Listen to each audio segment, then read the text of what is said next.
रायगड़ा जिला मुनिगुड़ा ब्लॉक डिमिरीगुड़ा पंचायत भातंक पदर डायरिया आतंक 3 जन गुरुतर थिबा बेले वर्तमान चित्रसुना नामक जड़े व्यक्ति मृत्युवरण करिसेंती। अन्य 2 जन को जिला स्वास्थ्य केन्द्र रायगड़ा को स्थानांतर करा जायछि। मुनिगुड़ा गोष्ठी स्वास्थ्य केन्द्र रु एक 5 जणिया टीम को नियोजित करा जायछि। डाक्टरी टीम अन्य मानकु स्वास्थ्य परीक्षा करबा सह इंजेक्शन और औषध दैछंती। ना कौन मना द्रोण टाकरी। अच्छा ये जो पानी रो समस्या अच्छी झाड़ा बांती व्यापुची कौन कहब सर एठरे जो पानी रो समस्या कहया को गले बहुत दुख लागे जे जोग जाई कोठी को पहुंचलानी किंतु एठिकार लोक एबे बे आपण देखंतु गां चारियाडे ना नलको अछि ना ओवर टैंक अछि ना सरकार कोनसी पानी जलर सुविधा नाही। एणु बाध्य होचंते से नदी पानी पीवा पई एटे ग्राम रे अशिक्षित लोक बोली धरा जीव ना जति गाँव में जदि पीवा को पानी नहीं से बाध्य हे नदी पानी पीवाई। एणु आम तो क्या प्रति किसी कहबू ना किंतु अनुरोध आ गुहारी राजनेता सह अफिसर को जे गाँव में जमती पानिया जलर सुविधा अविलंबे जोगाई देवे। तत्सहित आम अंचल आम जेहेतु डंगर पहाड़ अंचल रोचु मझी मझे गोटे हेल्थ कैंप हेले गोटे सुविधा हम बोली आम निश्चित अनुभव करूँ। अच्छा आपनको एरिया हेल्थ वर्कर किंबा एएनएम दीदी केबे बुलनांती बुलुछंती किंतु केबे केबे बुलुछंती अंचल लोक भी बहुत अबुधिया लोक अछंती न जानिया लोक अछंती जाऊ भी नाहंती लोकर भी भूल किंतु मझी मझी कैंप हेले आमे माने भी सहयोग करिवु समस्त को डाकी सेठी ट्रीटमेंट करिया पे। कौन चित्रु नायक। अच्छा कोट रहउछंदे आपण भटांग पद।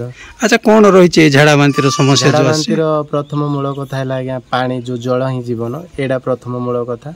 तो पानी पे आम सरकार को बहुत थर गुहारी कलुने जहाँ फल कि अणदेखा कर सरकार तथापि 3 थर ना 4 थर गुहारी कले। अच्छा वर्तमान कौटू पानी पीउछंती आम नदी जोड़ा नाड़ बोल कहे से पानी पीऊँ जो बाली दी कानी जो गाड़ को गात करे से आम पानी पीऊँ। अच्छा वर्षा दिन किसी असुविधा हो से वर्षा दिन तो असुविधा होड़ा तो निहाती ये कथा असुविधा हो जहाँ फल कि हरिजन साई तेंतुली फलावर अच्छी से गाँव पुणी से गाँव टू अणा होड़ा पुणी सोलार जदि वर्षा जदि तार सौर शक्ति द्वारा बाहर जदि सोलार तार कमजोर हो गला ताले सेटा भी सुविधा फिर पुणी आम जो घर छातरू पानी काढ़ु फिर से पुणी फिर आम सेवन कर जलटा।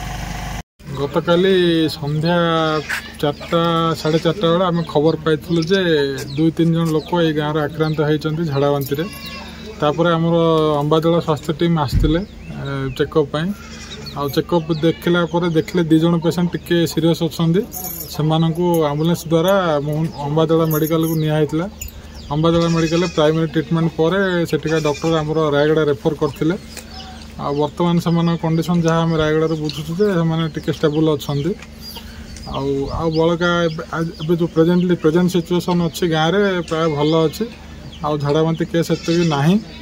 जड़े मृत हो सूचना अच्छी से हाँ सी जो मृत होती सी से लोकर क्रोनिक अल्कोहलिज्म थिला हिस्ट्री प्लस तार फिट्स बीमारी भी थिला आउ झाड़ा भी तार थर 2 थर होती किंतु से झाड़ा अंतरे सी मेडिकल न जाइकी तार नित्यकर्म करिकी बेपार बाड़ी करने जाइथिला आउ से बाटरे आसला तार कौन है असुविधा।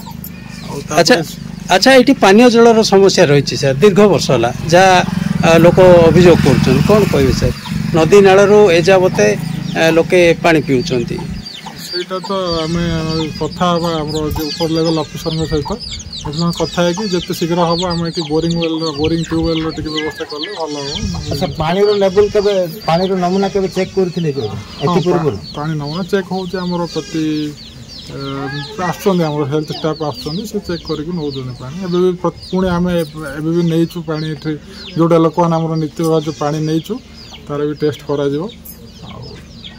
मुझे लोक मैं कह टे पानी जहाँ भी टे असुविधा अच्छी से तो समाधान हम किंतु ता पूर्व आमर जो हालोजन बटिका दिखाई सेटा को 1 लीटर पानी रे 1 टैबलेट पकईकी यूज करूँ प्लस पानी को फुटेकी घोड़ेकी पीऊँ। Thank you. तेबे दूषित जल पीवा द्वारा एमिति घटिछि बोली जଣା पड़िछि। आज संध्या सुधा लोकन को टैंकर जोगे विशुद्ध पानीय जल जोगाई देबाकू ब्लॉक प्रशासन प्रतिश्रुति दैछि। नई पानी पी भाटांक पदर ग्राम रे अधिकांश लोकन को झाड़ा बांती होइथिबा बेले 2 जनक अवस्था गुरुतर थिबा बेले जनकर मृत्यु घटिछि।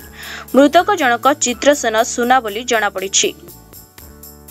मुनिगुड़ारू अजित गौड़ों रिपोर्ट ONA खबर।